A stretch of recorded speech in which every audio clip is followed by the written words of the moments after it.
Perfect.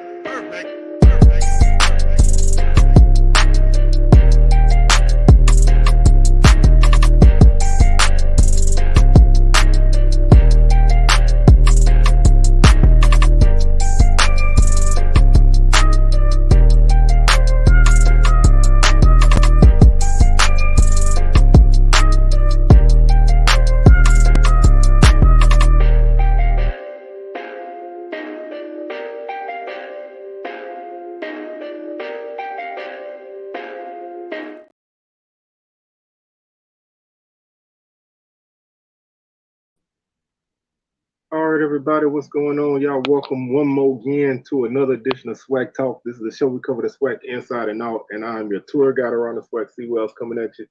And we're gonna finish up our unsung units, unofficial preview. Today we're gonna talk SWAC Special Teams. What you can expect, what's coming back. Who lost a lot, who didn't. And everything in between. So we're gonna talk about that. But before we do that, you can check out those socials. Our Facebook is SWAC Talk, Instagram SWAC Talk, Twitter SWAC Talk 76. Don't forget to hit that Patreon, patreon.com/SWAC Talk. Have a $3 level that allows you access to members only group chat and being able to suggest topics for SWAC Talk and SWAC Smoke. Also a $5 level that gives you those two perks and the ability to be a part of a monthly members roundtable live edition of SWAC Smoke. That'll be starting at the end of the month. So if you want to be down with that, then hit that $5 level. Otherwise, hit that $3 level, and all proceeds go back to the show. Keep the lights on, so to speak, and keep us up and going. So we definitely appreciate anything that that we have. Now, if you don't want to be a part of Patreon, you don't want to sign up or none of that, we still have a Cash App. If you want to just make a one-time donation, we still have a Cash App. SWAC Talk, $SWAC Talk. You can do that if that's what you would like to do instead. So either way, the money goes back to the show. So all support will be appreciated. Also, don't forget to subscribe to the channel. Hit that subscription button, help us get to 1K. Like the video, share, and hit the notification bell to be alerted to any video that drop. Now, with all that out the way, man, let's go ahead and talk some special teams. Special teams is a unit that a lot of people don't, you pay attention to it, but you don't really pay attention to it until it's a problem. A solid special teams can be the difference between a winning team and a losing team. Good special teams play could be the difference between losing a game and winning a game. Changing field position, hitting yardage, those extra points that some teams miss. The fact that some teams have to go for two because they can't kick extra points is, you don't get it. You deeper in a hole. The ability to be able to kick a field goal past a certain point of the field gives you an extra option in your offense. You don't always have to go for it on fourth down. You don't have to necessarily get too close to score. Having that weapon, covering kicks and punts is also something that a lot of people don't look at. So I wanted to take a look at the special teams units in the SWAC and see where we stand. We did the same thing with the O-line. And we'll do it with this because every other position gets a lot of attention. Special teams doesn't really get a lot of attention. So we'll start with Alabama A&M. They return their leading kicker and the leading kicker, punter, and kickoff specialist Victor Barbosa. He did it all for A&M. He punted 24 times for 880 yards with a 36 yard average, 36.6. He also was 9 of 14 on field goals with a longer 42. He was 25 of 25 on extra points, and he totaled 52 points on the season. A&M was the only team last season to not miss an extra point. They were the only team last season to be perfect on extra points. They were 25 for 25 on the season. So that's, they didn't score a ton of touchdowns, but being able to get that extra point consistently is definitely a valuable weapon. When you look at the Bulldogs on kickoffs, they ranked 11th, 10th in the league with a net average of 34.5 yards per kick. They only registered 2 touchbacks on the season, and they allowed 548 yards on returns. That's about an average of 13 yards of return. So they gave up some pretty solid return yardage to the opponents. That's one of those things. They did a pretty good job of keeping teams from getting a lot of yards on returns. They didn't kick off a whole lot. They kicked off 46 times, which is the second fewest in the league. So they didn't get a lot of action on kickoffs. They averaged about 47.5 yards per kick. So they didn't kick very deep either. They kind of gave you returns, but they did a decent job of stopping guys on returns. The punt game, they ranked 11th in punting with a net average of 33.7 yards per return. They allowed 2.4 yards per return, which is kind of in the middle in terms of teams with pretty good punt returns, punt return defense. So they averaged 36.1 yards per punt on the season. So not a great punting unit, but they were able to kind of be effective when needed. They were 10 of 15 on field goals as a team, which was fourth in the league. Now, when you flip to the return game, things get a little bit more dicey. Cameron Young is the leading kick returner. He has 10 returns for 150 yards with a long of 65. Beeson is the only guy who has actually has a punt return coming back. He had one return for 8 yards. So when you look at this team in the return game, they were ninth in punt returns with an average of 5.8 yards per punt return, and they only had on kickoff returns they were 10th with an average of 18 yards per return. So not a lot of explosive plays in return game for them on either side, but the special team unit was pretty average. Looking at Alabama State, they lost their kicker and punter to the transfer portal. Jaden John kicked 2 of 4 on field goals. They're longer 49 and 8 of 8 on extra points, giving them a total of 14 points. They also didn't have anybody returning with kickoffs, so returning that did kickoffs. So their special teams unit is going to be basically new in the kicking game itself. Punt return, same thing. Robert McMahon was the leading kick returner. He had 10 returns for 225 yards with a long of 43. Looking at the Hornets as a unit, kickoffs, they were third in kickoffs with a net average of 35.3 yards per kick. They averaged 53.9 yards per kick, which would have put them at 7th place. But they did a pretty good job. They gave up when it comes to actual return yards. They gave up 870 yards on returns. They kicked off 48 times. So they gave up some pretty solid yardage on returns, and they only had 1 touchback on the season. Looking at field goals, they were 10th in the league, 10 of 17 for 58%. Extra points, they were 21 of 23 for 91%, which puts them at 7th place. Punting, they were 5th with a 34.3 net average. They averaged 39.2 yards per punt on the season, and the opponents averaged 3.1 yards per return. And so the punt return game was fairly solid. Kind of like in the middle, like most of their things are in the middle. So they're going to be a fresh unit. They're losing 2 really good kickers, Grace and Eschner, kicker and punter. They losing 2 solid guys. So we'll see what they do to replace those guys.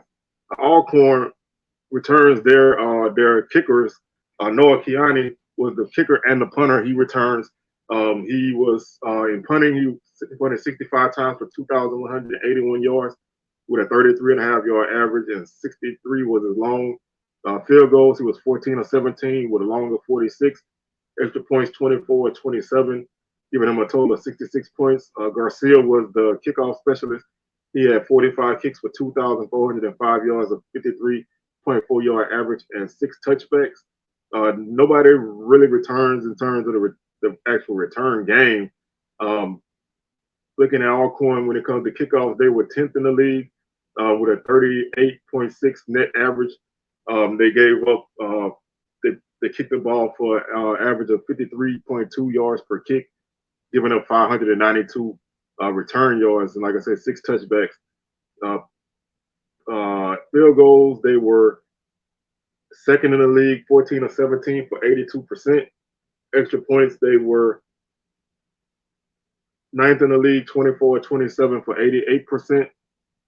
And in the punt game, they punted for an average of 33 yards per punt even, with a net of 27.8. They gave up 4.3 yards per return on kick returns with 3 touchbacks, 11 kicks fair caught.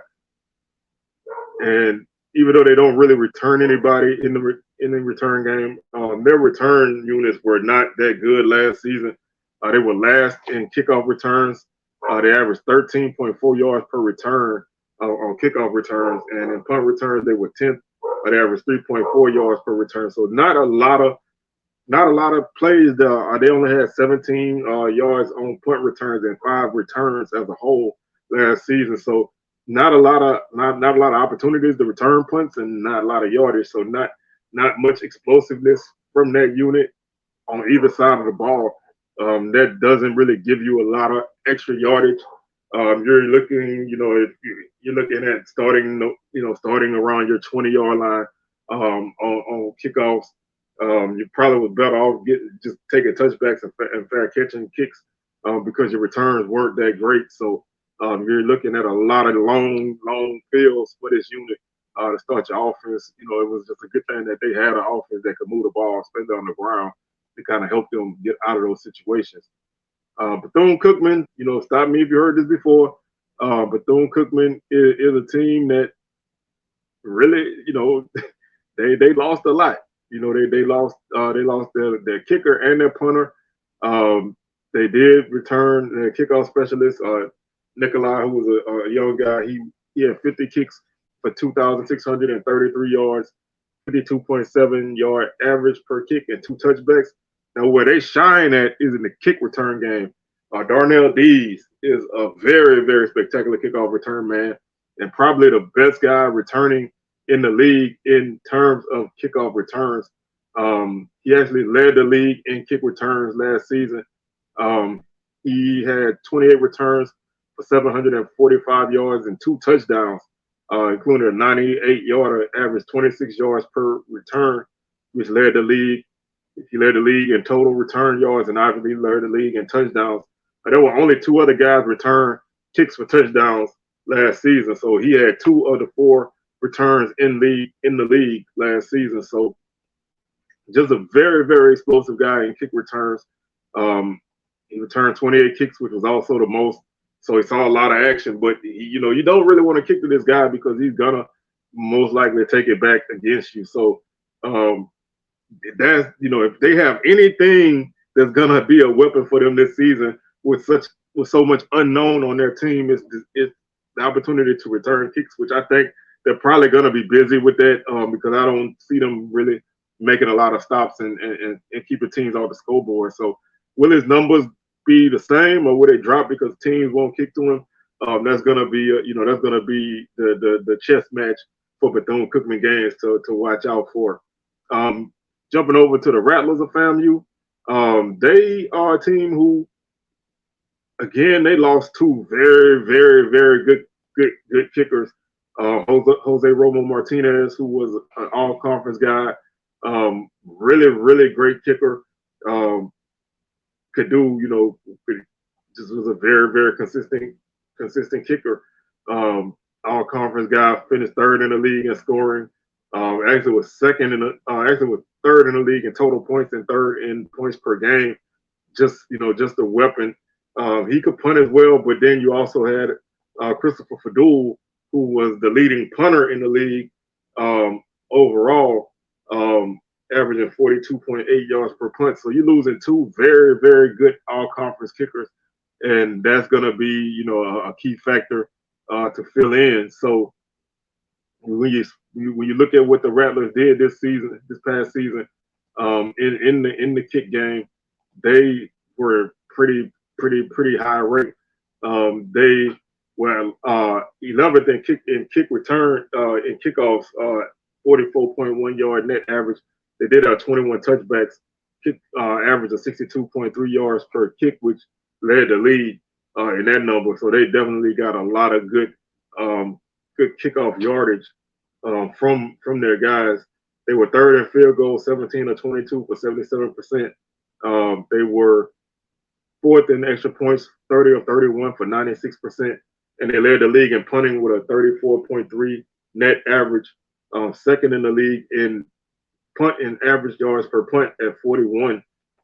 They gave up 279 yards, 274 yards per punt return, 5.8. So teams did have some success returning punts.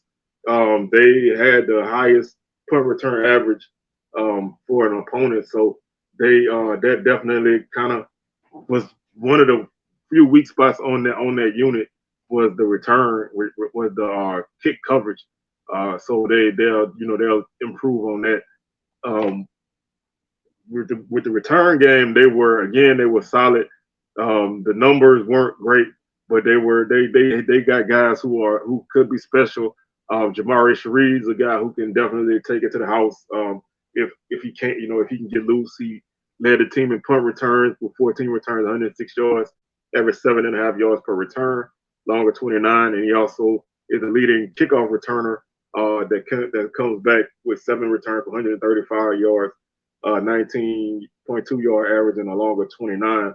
Again, this is a guy who can be a game changer, and he has done it before. So there's a guy that you'll definitely have to look out for in that aspect. He was actually fourth in the league in punt returns in yards per return at 7.6. So he's a guy who can definitely get it done in that area. Moving on to Grambling. Grambling returns their punter, who's a guy who can really boot the ball. Jimmy Isles. He was actually third in the league in yards per punt, with 41.2 yards per punt, punted 68 times for 2,800 yards. Had a long of 69, which was the longest punt in the league. So definitely has a big leg. He's an Australian guy, so he can definitely boot it. Those guys come over here to kick, and he does a great job with that. They lose Garrett Urban, who was a big time kicker. Won a Bayou Classic with his leg a couple years ago. Was definitely a guy who could kick and punt, but he did the kicking last year. So they're losing that. Jones is the leading kickoff return man. He has 16 returns for 340 yards, 21.6 yard average with a longer 54. And Johnson is the leading kickoff return man with 10 returns, 139 yards, average 13.9 yards per return with 1 touchdown and a long of 80. Grambling Special Teams, they were pretty solid. They were actually fifth in the league in kickoffs with a 38.4 net average. Kicked the ball 59.2 yards per kick with 12 touchbacks. They field goals, they were not good last season though. They were 6 of 13 for 46%, which was last in the league. Extra points, they also were 10th in the league at 31 of 35 for 88%. And the punt game was second in the league in net average per punt, 35.8 yards per punt. Grambling did lead the league overall in yards per punt at 41.8, and they gave up 5.1 yards per return on punt returns, which was the second most in the league. So kind of like FAMU, they punted the ball really well, but they didn't really cover punts well. But they were such a solid unit punting the ball that those returns didn't necessarily kill the net average like you would think it would. Returns, when you look at kickoff returns, Grambling ranked 9th in the league in kick returns at 18.3 yards per return, and they were 6th in punt returns at 7.9 yards per return. Jackson State is again a team that lost. They lost some big time guys. on the special teams unit. In the return game, you lose a guy like Isaiah Bolden, Kevin Coleman. You had Nugget who can do that. They had tons of guys with the ability. They're bringing in some guys who are gonna be able to take over that role. But right now, that job is definitely gonna be a battle, and whoever wins it is probably gonna be a guy who can flip fields for them. The kick game itself, Basil is the kicker that returns. He did the kickoffs last season. They lost Mata to Colorado, who was basically automatic. But you also bring in a guy like Luke Jackson who can kick the ball, who has a very strong leg, and he's hungry for another opportunity to kick the ball. So the kicking battle is going to be one to watch at Jackson State. Basil was 79 kickoffs, 4,766 yards, 60.3 yard average with 25 touchbacks. Again, that's a weapon that you can definitely use your advantage. So you have a guy like that. You lose Sam Johnson, who was your punter. He averaged 36 yards per punt on the season. But this team is gonna be, they're gonna be an enigma, and it's hard to really say where they're at. But last season, they were third in kickoffs with a 40.8 net average, 59.8 average per kick. They led the league in field goals last season, 13 of 14 for 92%. They were second in the league in extra points, 55 of 56 for 98%. And they were last in punting last season with a 33.1 net average, 35.5 yards per punt. They gave up less than 1 yard on punt returns. So their punt return unit was immaculate. Just another extension of that defense they had last season. Guys just didn't make mistakes. They didn't give anybody any openings. When you give up less than a yard per return, you're doing something really, really well. And looking at their return numbers from last season, they were second in the league in kickoff returns at 21.2 yards per return, and they were fourth in punt return average at 8.6 with a touchdown. So they have some big shoes to fill. It's going to be interesting to see how all these units come together this season, and how they can make some things happen, because they had some playmakers on both in the kicking and return portion of the special teams unit. So it's going to be interesting to see how they step up. Like I said, they have guys that can do the job. Luke Jackson can punt, he can kick as well. So where he fits in with this is always going to be interesting. But Basil's a guy. They brought in a couple other guys. I think it's Noel from Delaware State, who's an all-conference type of kicker. So the competition is going to be superb at the kicking position. And return game, guys are definitely going to be weapons there. So there's no problem to find somebody to fill that spot. Valley, they're losing Orlando Fernandez, who was their kicker, punter, and kickoff guy. So they're going to have to replace him. Kobe Bates is the leading kickoff return man. He had 14 returns for 341 yards, averaged 24.3 yards per return, and had a touchdown in the return game. So he is a weapon that Valley can use. He had one of the only other 2 touchdowns in the conference last season. He finished the season 8th in kickoff returns with 24. He was 4th yards per return with 24.4 yards per return at a 97 yarder, which was the second longest return in the conference. Looking at what Valley did in the kick game last season under Fernandez, they were 10th in kickoffs with a 31.8 yard net average, 7 touchbacks, 52.2 yards per kickoff. They were 11th in field goals, 7 of 13 for 53%. They were 5th in extra points, 18 of 19 for 94%.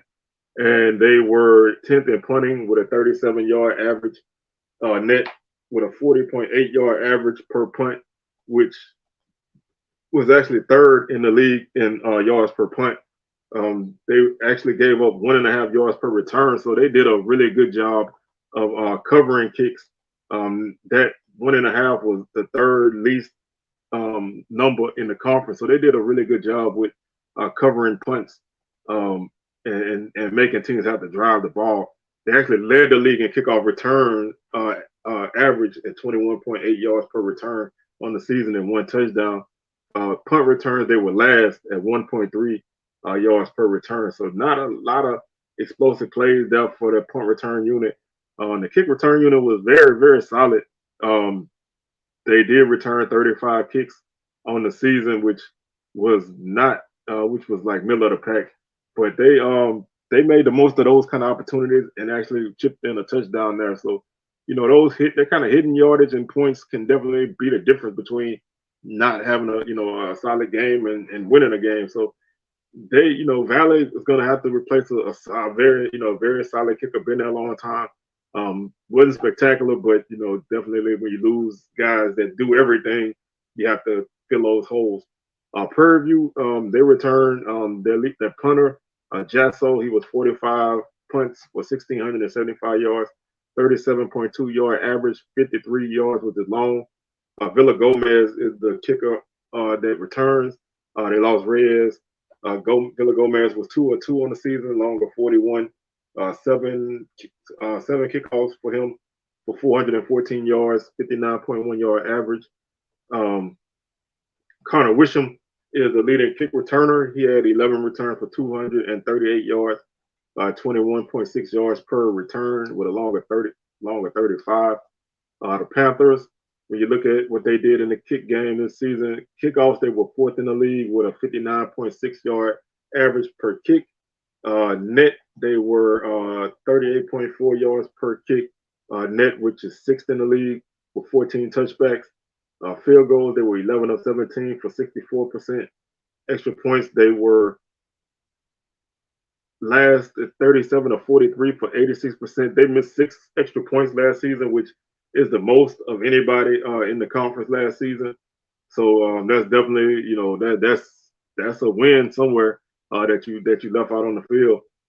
Punting, they were second in net average. They were second. They were second in opponent with the fewest return yards by opponent, average at 1.2. They were 8th in punt in yards per punt at 36.5, and they ranked 4th in net punting average at 34.9 yards per return or per punt. So they did a really good job of covering kicks, covering punts, and making teams have to try to drive the ball in their defense. And that definitely helped them win some games. That the hidden yardage defense getting stops, offense that can grind it out and make teams have to play from behind is definitely a winning formula. They finished 4th in the league in kickoff returns. They finished 4th in the league with 41 returns. They were actually 8th in the league in kickoff return average at 18.7 yards per return. Punt returns, they averaged 7.9 yards per return, which was 5th. So they did a pretty solid job of returning punts. They're just gonna have to they're just gonna have to find a punt returner this season to fill that spot. When you look at Southern has one of the better returning units as a whole.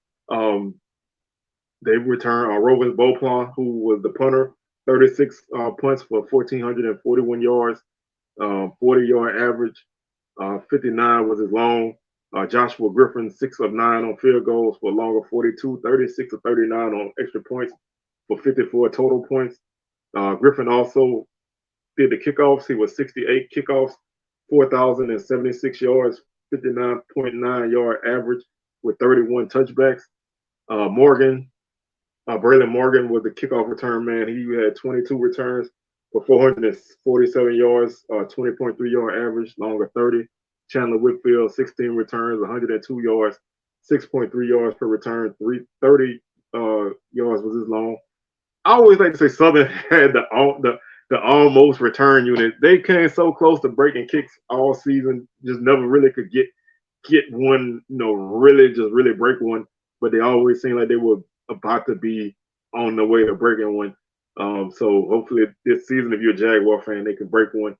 Southern was Southern finished the season third in net yards per kickoff at 39.7. They were second in kickoffs average at 60 yards per kick. They led the league in touchbacks with 31. So to me, when you have a guy that can kick the ball out of the back of the end zone, it definitely gives you an opportunity to start that team at the 25 all the time. Making the team have to drive 75 yards. And then it also gives you the ability to directional kick, kick toward the sideline deep, pin teams back at their 5-yard line, make them have to try to return it out of their hole, which also kind of leads to, pretty solid return, pretty solid defense on returns. Makes it hard for teams to really break returns on you. So that's why you end up with pretty solid numbers. Looking at the field goal, Southern was 7th at 61%. Extra points, they were 6th at 94%. And they were third in net punting at 35.6 yards per punt. Gave up an average of 3 yards per return, which was like the 4th fewest in the conference. So they did a really good job of covering punts. And they were 6th in the league in punting average at 39 even. But Southern did a good job with their special teams. That was one of the things that kind of kept them in some games, even those games that they kind of got, blowed out the water. The special teams, especially the punt game, kind of kept them still at least within distance. Just could never get over the hump in some of those games. They were 7th in kickoff return average at 19.3 and 8th in punt return average at 6 even. Moving on to Texas Southern. This was a weird one. I don't really want to talk too much about it because I don't know, I read a couple things that about their kicker, but I'm not sure, so I don't want to say. If a TSU person could let me know, if something happened, please do. But I'm operating on the assumption by going off the end of the schedule, end of the stat season. Falkenberg did most of the kicking toward the end of the season. He was 24 points, 808 yards, 33.6 yards per kick, and along with 52. He was 3 of 6 on field goals, along with 37, 16 of 20 on extra points for 25 points. 30 kickoffs, 1,591 yards, 53-yard average, and 4 touchbacks. Lewis is definitely a game changer in the return game. 33 kick returns for 845 yards, 25.6 yard average, and punt returns, 23 returns, 303 yards on returns, and one touchdown. Actually led the league in punt return average of 16.4. Was 3rd in the league in kickoff return average at 24.9. That's a weapon. Darnell Dees, Lewis, those guys, Bates at Valley, you can probably throw him in there now. Sheree, those are weapons, and that's that hidden yardage. Those are guys that are gonna flip the field for you, and if they can get points, they're gonna do that, and that makes you very valuable. Texas Southern was 3rd in kickoff returns as a whole last season with 20.9 yards per return, and 3rd in kickoff and punt returns with 10.5 yards per punt return and a touchdown. Looking at the kickoff unit for Texas Southern, they were 8th in net kickoffs at 36.5 yards per kick net, and kickoff average they were at 52.9, which was 9th in the league. 11 touchbacks on the season. Field goals they were 8th, 9 of 15 for 60%. Extra points they were 8th, 27 of 30 for 90%. And punting they finished the season with 33.1 yards per punt net at 10. That was number 10 in the conference. Yards per punt, they were 9th at 36.3. They gave up an average of 2.1 yards per punt return. So they were another team that had a really solid coverage unit. Didn't really allow teams to get loose on returns, and that helps your defense out a lot. Moving on to Pine Bluff, they lose their kicker and punter. They do have Trey Glimpf, who's a young guy.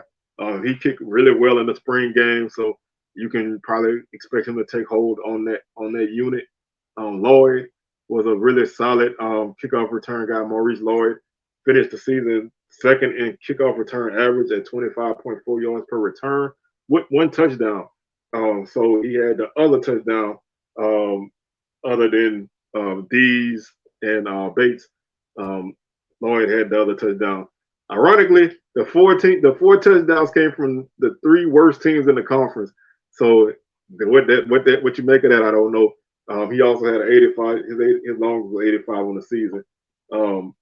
They lose Raekwon Prince, who was a very, very good punt returner. He had an 11.6 yard average, which was second in the league, but they lose him to the transfer portal. On kickoffs, the Golden Lions were sixth in the league with an average of 58.3 yards per kickoff, and net they were fourth at 39.6 with 10 touchbacks. Field goals, they were 10 of 17 for 58%. They were ninth in the league. Extra points, they were third in the league, 32 or 33 for 97%. And punting, they were third in the league in yards per punt at 40.8.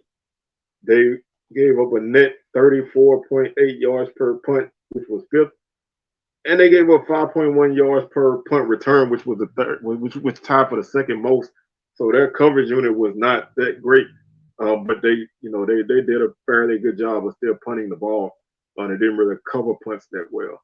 Kickoff returns, they were fifth in the league at 20.7 yards per turn. Like I said, with one touchdown. They returned 41 punts on the season, which was the third most behind Bethune-Cookman and Grambling. Bethune-Cookman returned 51 kickoffs on the season, so their opponents were kicking the hell out of that ball all year. And punt returns, Pine Bluff was actually second in the league with a 13.2 yard average per return. So they returned 21 punts, which was actually the second most, which you would not expect. Jackson State had 41 punt returns, which you would expect because they made their opponents punt the ball a lot.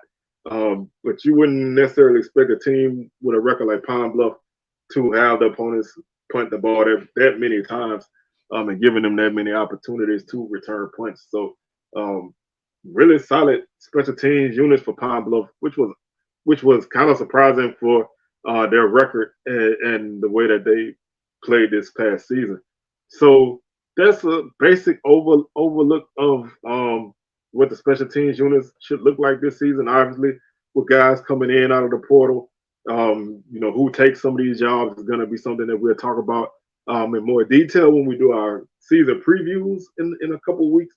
I'm not really trying to go like knee deep into this right now because we got those previews and stuff coming up and more information to be gathered.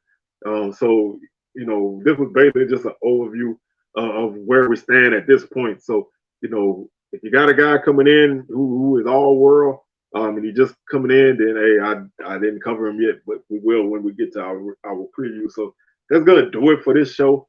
We'll be back probably on Tuesday or Wednesday with another edition of SWAC Talk, SWAC Smoke live on Thursday, 6 p.m. Central, 7 p.m. Eastern, and then another edition of SWAC Talk next Sunday. And we have our season previews going to be starting shortly. I'll probably post that list with the dates on my socials at some point. So if you want to know, keep your eyes on those socials. And that's going to do it for us. And we'll catch y'all on the rebound. Peace.